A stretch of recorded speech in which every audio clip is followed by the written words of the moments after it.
Swami ji, allopathy में thyroid की परेशानी को मेटाबॉलिक डिसऑर्डर मानते हैं, तो आयुर्वेद में कफज दोष, आपने कई बार इसके बारे में बताया भी है। योगाभ्यास के साथ साथ कफज दोष के पीछे के विज्ञान को एक बार फिर से समझाइए, ताकि लोग अपनी परेशानी को बेहतर समझ सकें और जड़ से इसे खत्म भी कर सकें। ये आपने बहुत बड़ा प्रश्न पूछा है ज्योत्सना जी। कफ बढ़ने से कुछ लोगों को ऐसा लगता है बस यही कफ है जो श्लेष्मा बढ़ रहा है, बलगम सा आता है ना। ये तो एक लक्षण है उसका। नाक बंद हो गई, गला रुंध गया, फेफड़े चौक हो गए, और ये तो एक लक्षण है कफ बढ़ने को। मोटापा ये भी कफ की वृद्धि से होता है।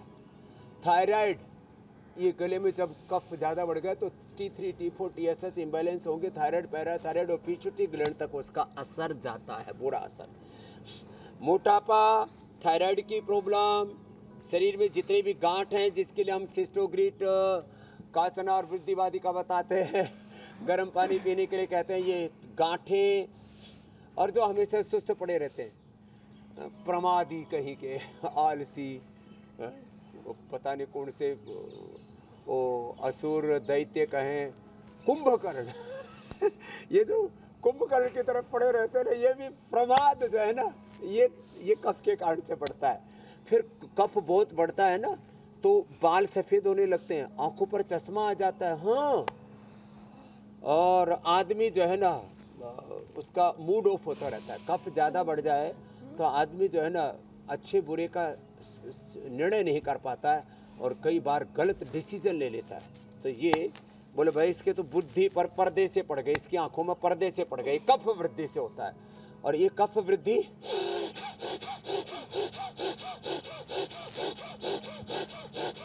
मात्र भस्त्रिका से, मध्यम वेग से भस्त्रिका कपालभाति,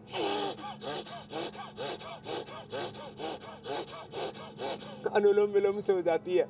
रोज अणु तेल का नशे करने, शरबिंदु तेल का नशे करने, नाजुक प्रकृति का व्यक्ति है तो थोड़ा बादाम रोगन से नशे कर ले, और बहुत भयंकर कफ कोल्ड बढ़ा हुआ है तो ज्योतिषमती से नशे कर ले। बहुत जबरदस्त ये तत्व हैं जिससे जितना बन पाए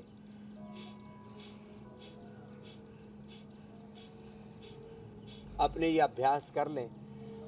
और थोड़े दिनों के लिए घी, ठंडाई, चिकनाई, ठंडाई, इससे थोड़ा परहेज करें। ये कब बढ़ाते हैं, बहुत ज़्यादा ठंडी, बहुत ज़्यादा चिकनी चीज़ें, सब चीज़ें बैलेंस में तो ठीक है। और जिनको थायराइड की प्रॉब्लम है, कफ कोल्ड ज़्यादा है, जिनको कि कफ की प्रकृति, वात की प्रकृति, उनको तो मैं ठंडा पानी पीने से भी मना करता हूँ। आइसक्रीम और बाकी फ्रिज की ठंडी चीज़ें, इससे तो बचना ही पड़ेगा, क्योंकि अब गर्मियाँ आ रही हैं, गर्मियों में लोग बस ये ठंडी चीज़ें बहुत ज़्यादा खाने लगते हैं, फ्रिज की तरफ भी भागने लगते हैं, AC की तरफ भागने लगते हैं। बैलेंस रखो, बैलेंस।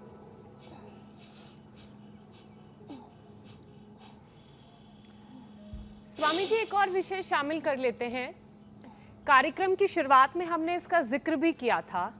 थायराइड इम्बैलेंस होने का असर शरीर के नर्व्स पर भी पड़ता है, स्वभाव में भी बदलाव नजर आता है। तो नर्व्स, मसल्स मजबूत रहें, स्वभाव में जो बदलाव है वो बहुत ज़्यादा ना हो, बहुत नेगेटिव बदलाव ना देखने को मिले, इसके लिए क्या उपाय करें? क्योंकि थायराइड के पेशेंट ज़्यादातर मसल्स पेन की शिकायत करते हैं। एकदम ठीक कहा आपने। मसल पेन के लिए अश्वगंधा, शतावर, सफ़ेद मूसली, 3 चूर्ण तो सबके पास में होनी चाहिए। अश्वगंधा, शतावर, सफ़ेद मूसली, फिर कोच के बीज और बला के बीज हो जाए तो सारी बलाई टल जाए।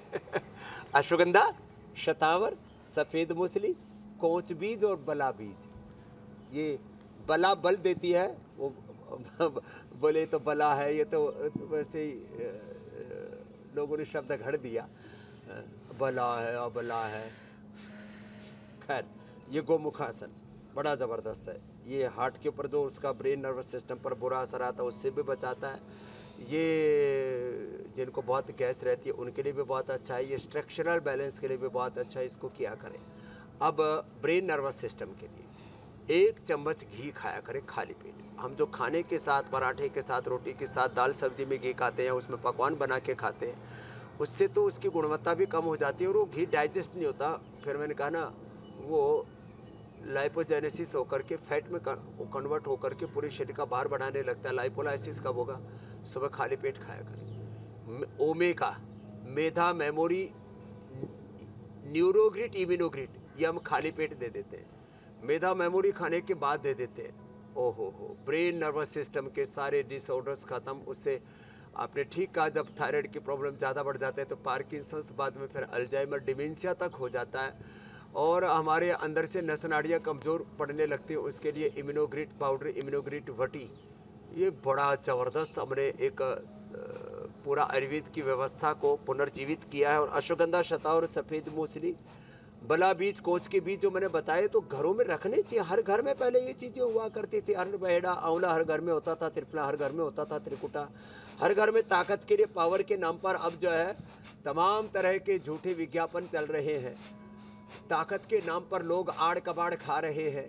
ताकत के नाम पर लोग जीव जंतु, कीड़े मकोड़े, गधे घोड़े, कितने सब उल्टा पुल्टा कर रहे हैं। तो ताकत प्रकृति में है, ताकत जड़ी बूटियों में है, ताकत आपके भीतर है। आप अपने आप को जानो, अपने आप को जगाओ और अपने सामर्थ्य को बढ़ाओ, सही दिशा में लगाओ। योग से आपका शरीर बल, इंद्रिय बल, मनोबल, आत्मबल इतना प्रबल हो जाता है। अंदर सब कुछ है लेकिन बीज रूप में है। समस्या ये है ज्योत्सना जी, मीनाक्षी जी, अमित भाई, कि सामर्थ्य होता है जैसे बीज में वृक्ष होता है जी। भाई बीज को धरती में डालो, उसको अंकुरित होने दो, पुष्पित पल्लवित होने दो, फिर एक बीज से अनेक अनंत सहस्त्र बीज उससे उत्पन्न होते हैं। ऐसे ही ये बीज मंत्र है जीवन का मेरे भाई स्वामी जी। वो मीनाक्षी ज्योत्सना जी, हनुमान जी को भी उनकी ताकत को याद दिलाना पड़ा था ना। वैसे हम तो इंसान हैं, हमें भी अपनी ताकत का एहसास बार बार कराना पड़ता है। और स्वामी जी, इसलिए हर रोज़ हम ये कार्यक्रम लेकर आते हैं कि हमारे अंदर भी जो ताकत है, हमारे अंदर का जो हनुमान है, वो भी जागृत हो। स्वामी जी, थायराइड की हम बात कर रहे हैं। थायराइड इम्बैलेंस से घुन की तरह होता है, जो एक बार अगर लग जाए और कंट्रोल ना हो तो शरीर को अंदर से खोखला कर देता है। क्योंकि अक्सर ये देखने को मिलता है जिन्हें थायराइड की परेशानी है, उन्हें सांस की परेशानी शुरू हो जाती है। तो लंग्स को हेल्दी बनाए रखने के लिए क्या उपाय करें?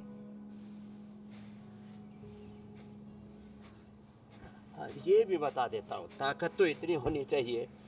मैं तो दोनों हाथों पर कर रहा था, एक एक हाथ पर वज्रासन बच्चे करते, आप देखते हैं।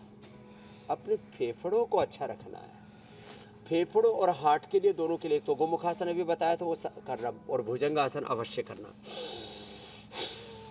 भस्त्रिका प्राणायाम, प्राणायाम तो सबसे बड़ी सौगात है हमारे पूर्वजों की। ये तो अल्टीमेट है।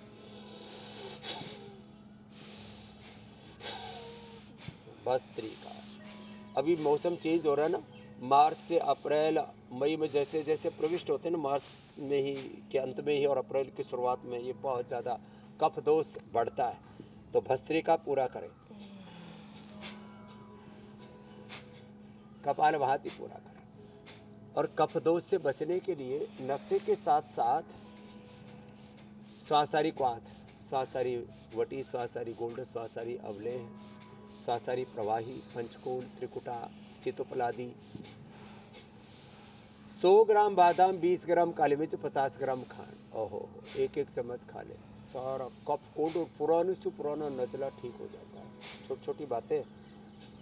अब आर्टिकेरिया के लिए मैंने कितनों को बताया, 20-20 साल से परेशान थे। कल एक बहन आई, बोले स्वामी जी इतना भयंकर का आर्टिकेरिया होता तो मुंह फूल जाता, तो ओठ पूरा, चेहरा पूरा, शरीर। आपने बताया प्राणायाम करो, मैं तो अनुलोम विलोम करने लगी, हिल नहीं सकती थी, स्टीरॉयड तक लेने पड़ते थे। 3 से 5 काली मिर्च, 2 चम्मच गाय का घी, 2 चम्मच, 1-2 चम्मच ऐसे खांड मिला करके खाली पेट खा लिया, सारा आर्टिकेरिया खत्म। ऐसे उपाय है। तो कफ कोल्ड के लिए काली मिर्च, मिश्री और बादाम का प्रयोग। स्वामी जी, हल्दी, अदरक, तुलसी और हनी, ये तो घर में होम रेमेडी के तौर पर सदियों से प्रयोग करते आ रहे हैं कफ कोल्ड के लिए।